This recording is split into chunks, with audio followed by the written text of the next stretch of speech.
Hello my loves, I'm Fantasims and welcome to my channel. I love turning Sims 4 into a world of fiction and fantasy. You can find my creations in the Sims 4 gallery, and if you like what you see here, be sure to like this video, subscribe to my channel, and hit the bell to be notified about fresh content. In this video, we'll be taking a tour of a work-in-progress build for my Wizarding World of Harry Potter. We're gonna take a tour of Hogwarts, and I'd love to get your feedback on what I should include and different ideas that you might have about the layout.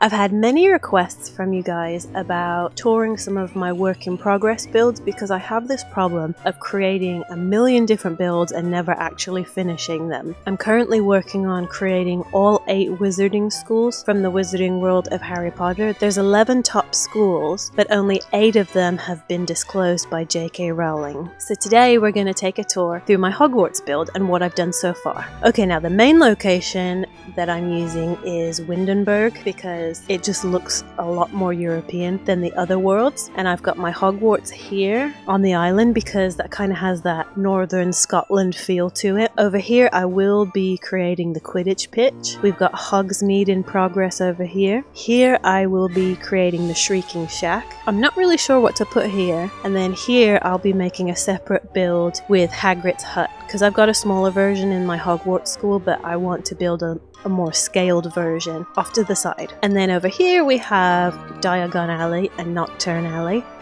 We'll have Luna Lovegood's cottage, the Burrows, although there are some incredible builds in the gallery where the Burrows has already been made as well as some others, so definitely check them out too. And then I really wanted to create Malfoy Manor over here because the gardens are perfect, but you can't make this residential, so I'm not really sure what to do with this one yet. And then these are all left open until I figure out what I can put there. So before we look at Hogwarts, let's take a quick look at Diagon Alley. Okay, now I have a long way to go with this one. I've only just mapped out the floor plan, and this is based not only on the movies but also on the books. And so if we go down, okay, this will give you kind of a good idea of how the floor plan is going to be. We've got Gringotts Wizarding Bank right here, and we can't really create a good crooked diagonal type of street in The Sims 4 because you can only build walls in very specific angles. So Diagon Alley kind of has this winding feel to it, but Diagon Alley will be here, and then this will be darker and it will be Nocturne Alley. And then up here are some extra shops that they don't really show in the movies, but they're described in the books. And then over here we have the Leaky Cauldron, and over here we'll have the Muggle London buildings. Here will be the entrance to the Leaky Cauldron, and I'll have the sign with the door. And then you'll go in, and here will be the main area. And then upstairs I'll put in the hotel rooms. Now here I'm going to make the brick wall that moves. I was trying to find stones that I could use, so I'll be looking for some that look like bricks. I've already started on some of the shop fronts. What's going to take so long with this particular build is that each individual mini shop has so much detail. This is like an owl post area. Originally I had created this back when I used to use CC, and I had already decorated most of it, but now that I'm not using CC so that I can share my builds with everyone, I'm having to recreate everything from scratch. So I've kind of put this one on the back burner and I'll come back to it later. I just started to collect items that I could use. And what I like about what you'll notice in the later movies, they design it more like this, where when you go past Gringotts, it goes up through there's some stairs that lead up to a higher level of Diagon Alley, and that's where all these shops are going to be. And I looked at maps online. There's some people who've already mapped out floor plans for Diagon Alley, and I'm kind of basing mine off of that. And then, don't worry, the wings for this dragon are like way on the floor.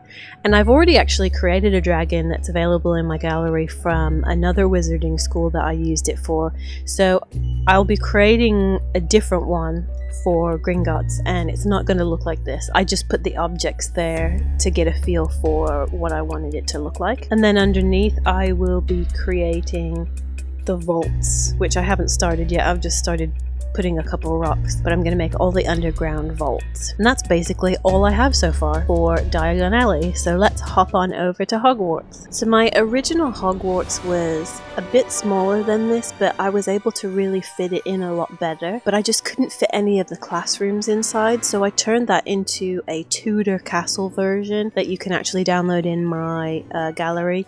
So it has more of a medieval type of feel, more of a Tudor type of feel. So I abandoned it instead of turning it into Hogwarts, but I didn't want to waste all the time I'd put into creating it, so I just turned it into a different kind of castle.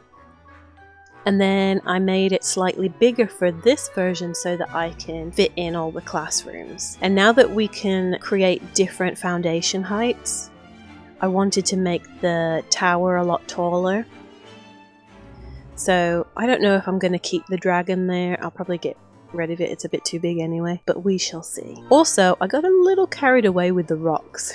So let me know what you think. I think I might need to tone down the rocks because it blocks the bottom part of the stair, and it doesn't matter because Sims can walk through the rock because they're debug objects. But let me know what you think, if you think it would look better if I sized the rocks down so that you can see the Sims walking up the winding staircase. And then this is the Great Hall. I'm just working on some ideas for doing the entrance, and obviously it's a very small condensed version. And also I was kind of bummed that I couldn't create the Great Hall to scale, and that's because it would have looked weird to make it bigger in comparison to the other size of the other parts of the castle. I mean, to be honest, in order to truly build a good Hogwarts to scale, you'd need like 10 of these lots or an open world feature where you can create things as big as you want. I wish it had that Planet Zoo style where you can build buildings as big as you want.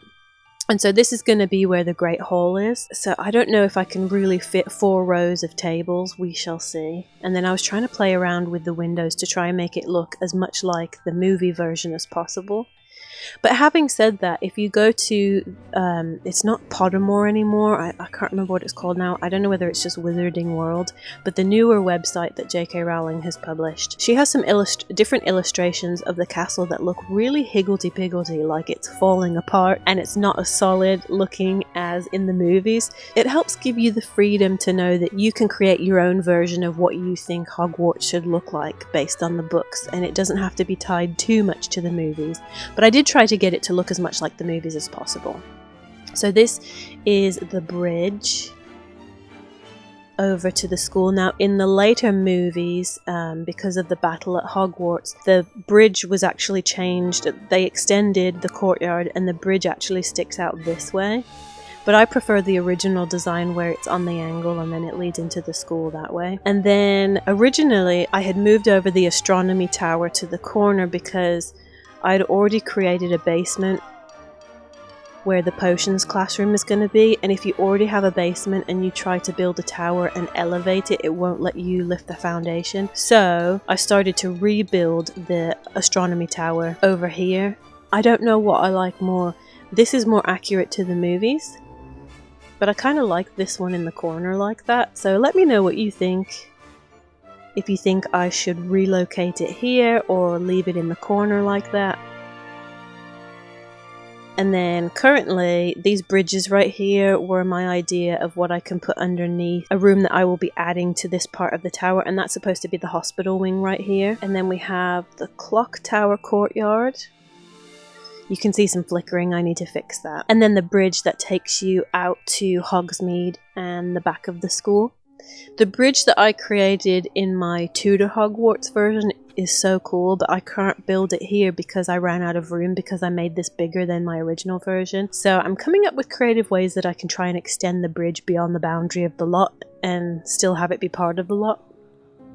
And then down here we have Hagrid's hut, and on my original build, the Tudor Hogwarts one, it has a lot of water, like a big pond and rivers going around, but I don't have enough room to do that, so I'm gonna have to try and figure out a way to get more landscaping in and to get that water in. And then I don't have enough room to do the greenhouses properly, so I just took these debug greenhouses from Realm of Magic and kind of just stuck them on the side. I couldn't push them out any further than that because it was beyond the boundary of the lot, but it gives you the sense of the greenhouses even though they're kind of small. I might still be able to make them functional, but We'll see. Okay, now in the Great Tower here, obviously we'll have the moving staircases, which I'll put in here. It's going to be kind of hard trying to fit all the staircases in, so I think some of them will be fake staircases that I'll use Twisted Mexie's tool mod and some objects to create some stairs. And then that will also be the staircase too.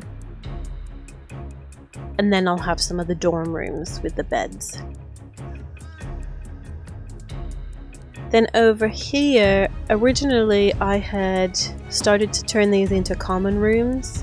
I mean, this doesn't match the book's description and the movie layout because, again, this is sized down significantly, so I can't fit everything in. But let me know what you think could also go in this tower besides common room. And then there's not much room here, so I'll probably fit in some bathrooms.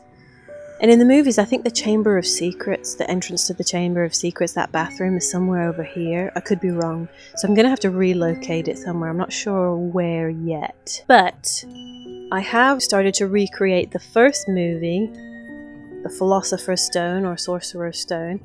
And I have Fluffy guarding the vault. And of course, Fluffy in the movie is a black three-headed dog, but these debug dogs only come in white. And I'm going to have to figure out a way to hide some of the extra limbs so that it looks more like Fluffy does in the movies. And then here, now that we have ladders, I'm going to have the Devil's Snare, but it's going to be elevated up at the top. So you'll see it here, but then go down the ladder. I'll be setting up the Wizard's Chest battle scene here.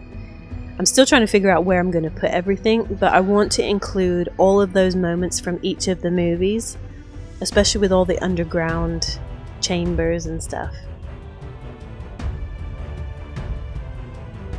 Now this will be where the Chamber of Secrets is. I can't remember what this was. I think I was trying to create wizard's robes because we don't really have any. And so I was using these bathrobes and trying to see if I could come up with an outfit to put on the mannequin so that it looks like a wizard. Who knows where my brain was when I was making that. So this is going to be the Chamber of Secrets. And then I have another basement level that I can put something else in as well. I have this room here that has all of these incredible Harry Potter paintings. And these are not custom content. There's a special way that you can do it where your sim can paint something that is custom content, and then if you do it in a special way, it doesn't get flagged as custom content, so you can post this to the gallery and other people can download it. And so there's a lot of really cool artists in the gallery, and I will be giving them all credit in the description when I post this, so you can see the names of the artists. I love when the artists sign their name on the paintings. It makes it so much easier to remember who created what. But I might not use all of them because there's a 10 megabyte limit when you post things to the gallery, and with all this artwork it might make it go above that. And this is the start of the kitchen underneath the Great Hall. And since we don't have house elves, I figured I'd put gnomes instead. These ones look so freaky though. So they are helping to prepare the food. As you can see, I already have one. He's trying to balance on top of all of these stools. You know, he's just enjoying the fire.